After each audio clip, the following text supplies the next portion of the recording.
क्या होता है जब कुरुक्षेत्र के दो सबसे बड़े दुश्मन, जिनकी दुश्मनी धरती पर मृत्यु के साथ समाप्त हुई, स्वर्ग में एक दूसरे के सामने आ जाते हैं। एक वो वीर बालक अभिमन्यु, जिसे अधर्म से चक्रव्यूह में फंसाकर मारा गया, और दूसरा वो सिंधु नरेश जयद्रथ, जिसकी वजह से कोई भी पांडव वीर अभिमन्यु की रक्षा के लिए चक्रव्यूह में प्रवेश नहीं कर सका। सोचिए उस क्षण को जब हजारों वर्षों की तपस्या के बाद मिली स्वर्ग की शांति एक ही पल में क्रोध, प्रतिशोध और पीड़ा की ज्वाला में बदलने लगती है। जब अभिमन्यु की आंखों में वही 13 साल पुराने घाव हरे हो जाते हैं और जयद्रथ की आत्मा भय से कांप उठती है। क्या स्वर्ग में भी युद्ध होगा? क्या आत्माओं को भी मोक्ष के बाद न्याय के लिए तड़पना पड़ता है? या फिर वहां कोई ऐसी शक्ति है जो जन्म जन्मांतर की शत्रुता को भी प्रेम और ज्ञान के अमृत से शांत कर सकती है? बने रहिए मेरे साथ इस अद्भुत और अलौकिक यात्रा पर, क्योंकि आज हम देखेंगे कि जब अभिमन्यु और जयद्रथ का स्वर्ग में सामना हुआ तो स्वयं लीलाधर श्री कृष्ण ने कैसे दोनों की आत्माओं को उस परम सत्य से परिचित कराया, जिसे जानने के बाद ना कोई शत्रु रहता है और ना कोई मित्र, सिर्फ ज्ञान रह जाता है। और यह कहानी आपके जीवन को देखने का नजरिया हमेशा के लिए बदल देगी। स्वर्ग का दृश्य अलौकिक था, जहां ना मृत्यु का भय था, ना शोक की छाया, मंद मंद बहती सुगंधित पवन, निरंतर बजता दिव्य संगीत और चारों ओर फैली ब्रह्मा की शांत ऊर्जा। इसी दिव्य लोक में वीर अभिमन्यु अपनी आत्मा के तेज से प्रकाशित हो रहे थे। कुरुक्षेत्र में एक योद्धा के रूप में सर्वोच्च बलिदान वीरगति को प्राप्त होने के कारण उन्हें देवों और पितरों के बीच सम्मान्य स्थान मिला था। उनकी आत्मा शांत थी, किंतु उस शांति की गहराइयों में कहीं एक अव्यक्त पीड़ा की लहर अभी भी शेष थी। चक्रव्यूह का वह अंतिम क्षण, वो अकेलापन, वो अधर्म से हुआ प्रहार, यह स्मृतियां अब घाव नहीं थी, बल्कि आत्मा पर अंकित एक चिन्ह थी जो कभी कभी उन्हें अशांत कर देती थी। वे अक्सर सोचते थे कि धर्म की उस सबसे बड़ी लड़ाई में उनके साथ ऐसा क्यों हुआ। वे अपने पिता अर्जुन, अपने भीम और विशेषकर अपने प्रिय सारथी श्री कृष्ण को याद करते थे, जिनके मार्गदर्शन में वे निडर होकर लड़े। एक दिन जब अभिमन्यु स्वर्ग के एक शांत सरोवर के किनारे बैठे अपने इन्हीं विचारों में खोए हुए थे, तभी उनकी दृष्टि एक आते हुए तेजस्वी पुरुष पर पड़ी। उस पुरुष का मुख तपस्या के तेज से दमक रहा था, किंतु उसकी आंखों में एक अजीब सा भय और ग्लानि का भाव था। जैसे ही वह पुरुष निकट आया, अभिमन्यु की शांत आत्मा में जैसे किसी ने धधकता हुआ अंगारा डाल दिया हो। उनकी स्मृतियां बिजली की गति से कौंधी। यह वही मुख था, यह वही सिंधु नरेश जयद्रथ था, जिसके कारण कोई भी योद्धा उनकी सहायता के लिए चक्रव्यूह में प्रवेश नहीं कर पाया था। यह वही था जो उनकी मृत्यु का एक प्रमुख कारण बना। एक पल में स्वर्ग की सारी शांति भंग हो गई। अभिमन्यु की आंखों में क्रोध की ज्वाला धधक उठी। उनकी आत्मा का तेज, जो अब तक शांत और शीतल था, अब उग्र हो गया। वे अपनी जगह से उठे और उनकी गरजती हुई आवाज ने स्वर्ग के शांत वातावरण को चीर दिया। जयद्रथ, तुम यहाँ इस पवित्र भूमि पर, तुम्हें यहाँ आने का अधिकार किसने दिया? अधर्मी जयद्रथ, जो स्वयं भगवान शिव की तपस्या के बल पर स्वर्ग लोक पहुंचा था, अभिमन्यु को अपने सामने देखकर कांप उठा। धरती पर अर्जुन के हाथों हुई अपनी मृत्यु का दृश्य उसकी आंखों के सामने घूम गया। उसे लगा जैसे वह फिर से उसी भय और पीड़ा के चक्र में फंस गया है। उसने हाथ जोड़कर कहा, हे वीर अभिमन्यु, मैं जानता हूं कि मैं तुम्हारा अपराधी हूं, किंतु मैंने अपने कर्मों का फल भोगा है और महादेव की कृपा से मुझे यहाँ स्थान मिला है। अब हमारे बीच कोई शत्रुता नहीं होनी चाहिए। अभिमन्यु का क्रोध और बढ़ गया। शत्रुता नहीं होनी चाहिए। तुम यह शब्द कहने का साहस भी कैसे कर सकते हो? तुम्हारी वजह से मैं अकेला पड़ गया था। तुम्हारी वजह से मेरे पिता मेरे माता मुझे बचाने नहीं आ सके।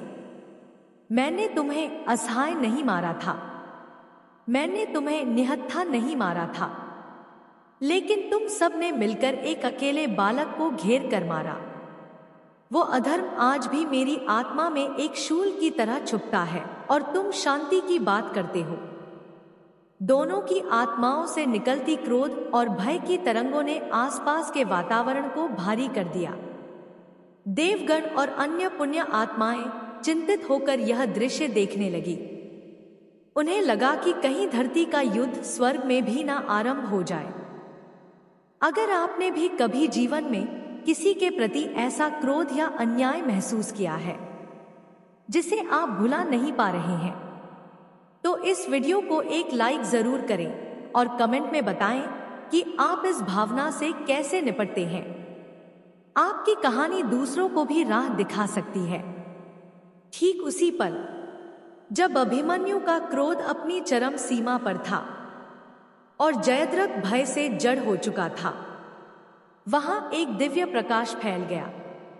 एक ऐसी मधुर और शांत ऊर्जा प्रवाहित हुई जिसने दोनों की उग्र भावनाओं को एक क्षण के लिए थाम लिया।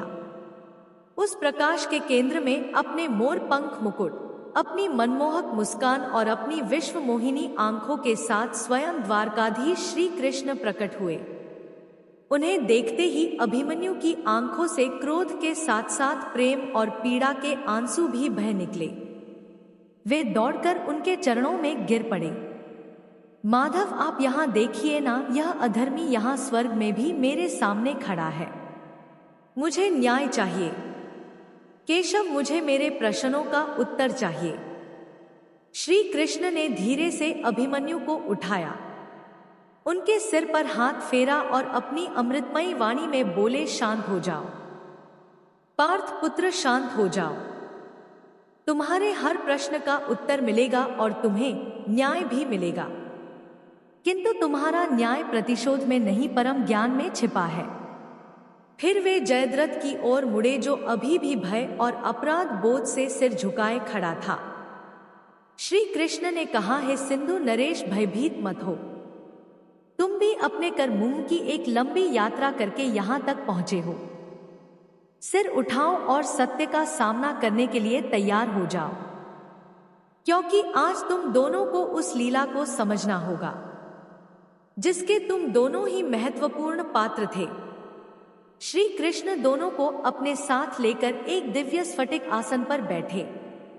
उन्होंने अभिमन्यु से कहा, वत्स, मैं तुम्हारी पीड़ा समझता हूं।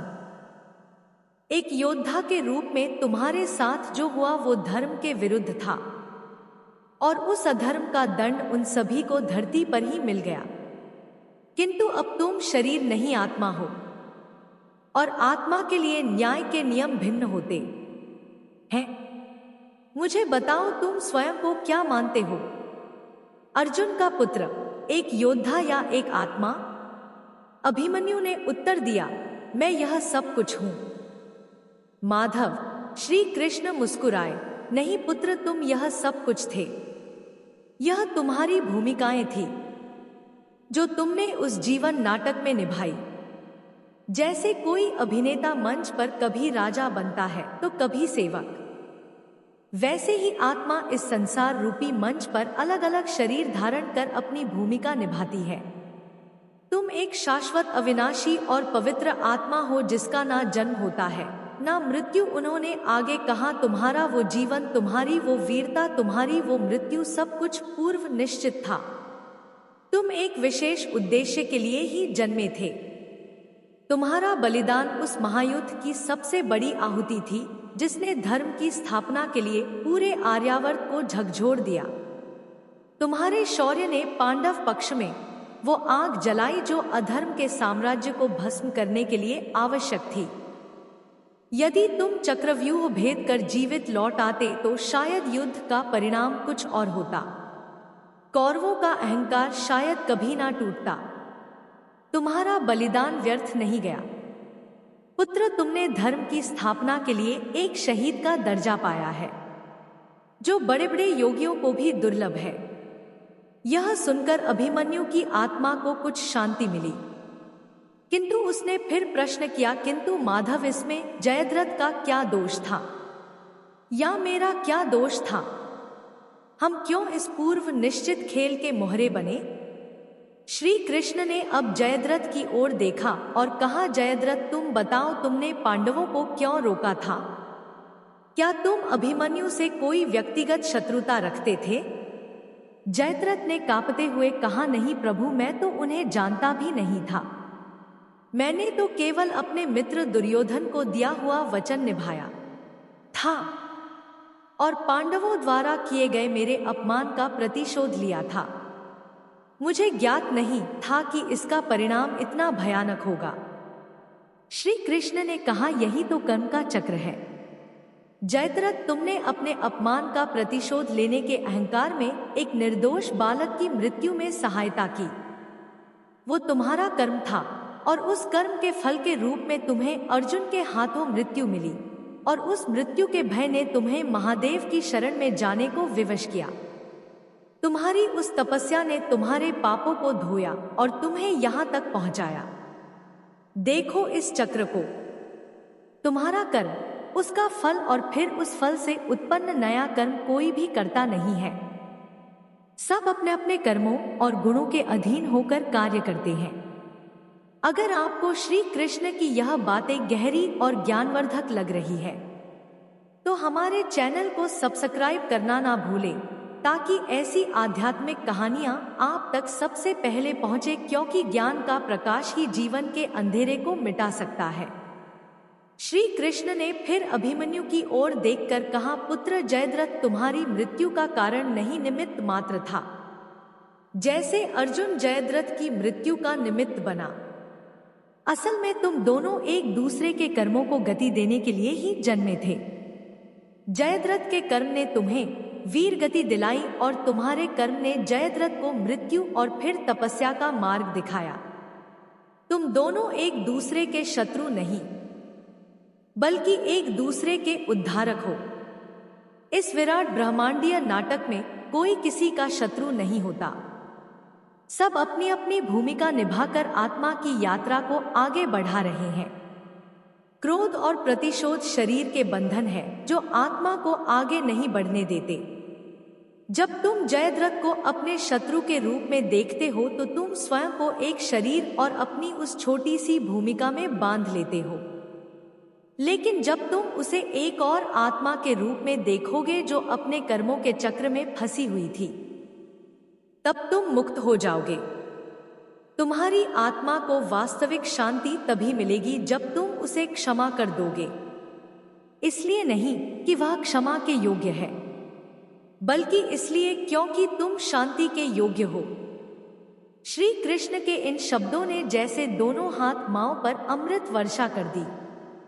अभिमन्यु की आंखों से क्रोध की ज्वाला बुझ गई और उसकी जगह ज्ञान और करुणा की एक शीतल धारा बहने लगी। उसे अब जयद्रथ एक दुष्ट शत्रु नहीं, बल्कि अपनी ही तरह कर्मचक्र में फंसी एक भटकी हुई आत्मा दिखाई दे रहा था। उसे अपने ऊपर क्रोध आया कि वो इतने समय तक एक सांसारिक भावना को अपनी आत्मा पर बोझ बनाए हुए था। वहीं दूसरी ओर जयद्रथ की आंखों से भी ग्लानि और भय के आंसू बह रहे थे। उसे पहली बार अपने किए पर सच्चा पश्चाताप हो रहा था। उसे समझ आ गया था कि उसका अहंकार कितना निरर्थक था। श्री कृष्ण ने दोनों को एक दूसरे की ओर देखने का संकेत किया। अभिमन्यु ने आगे बढ़कर जयद्रथ के जुड़े हुए हाथों को थाम लिया और कहा, हे सिंधु नरेश, माधव ने मेरी आंखें खोल दी है। हमारा कोई बैर नहीं, हम दोनों ही उस लीला के पात्र थे। मैं तुम्हें अपने मन, वचन और आत्मा से क्षमा करता हूँ और तुमसे भी क्षमा मांगता हूँ कि मैंने अपनी आत्मा में तुम्हारे प्रति क्रोध को स्थान दिया। जयद्रथ रोते हुए बोला, नहीं वीर अभिमन्यु, तुम महान हो। क्षमा तो मुझे मांगनी चाहिए। मैं तुम्हारा अपराधी हूं और तुम्हारी इस क्षमा ने आज मेरी आत्मा को ग्लानि के बोझ से मुक्त कर दिया।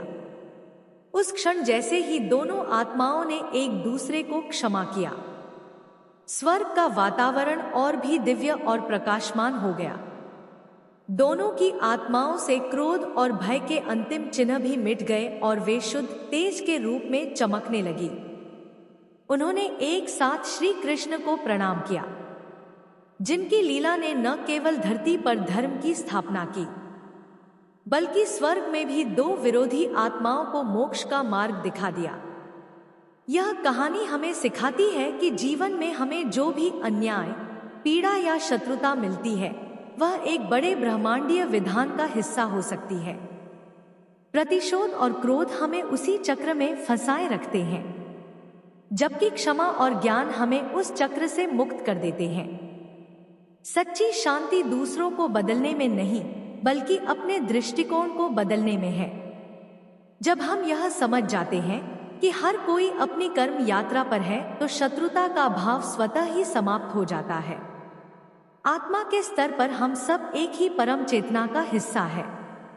अगर इस कहानी ने आपकी आत्मा को छुआ है और आपको एक नया दृष्टिकोण दिया है, तो कमेंट में सर्वम कृष्ण में अवश्य लिखें, जिसका अर्थ है सब कुछ कृष्णमय है, और इस वीडियो को अपने प्रियजनों के साथ साझा करें, ताकि वे भी इस दिव्य ज्ञान का प्रकाश पा सके। और हाँ, इस यात्रा में अंत तक हमारे साथ बने रहने के लिए आपका हृदय से धन्यवाद, क्योंकि परम ज्ञान की अनुभूति धैर्य और समर्पण के बाद ही होती है।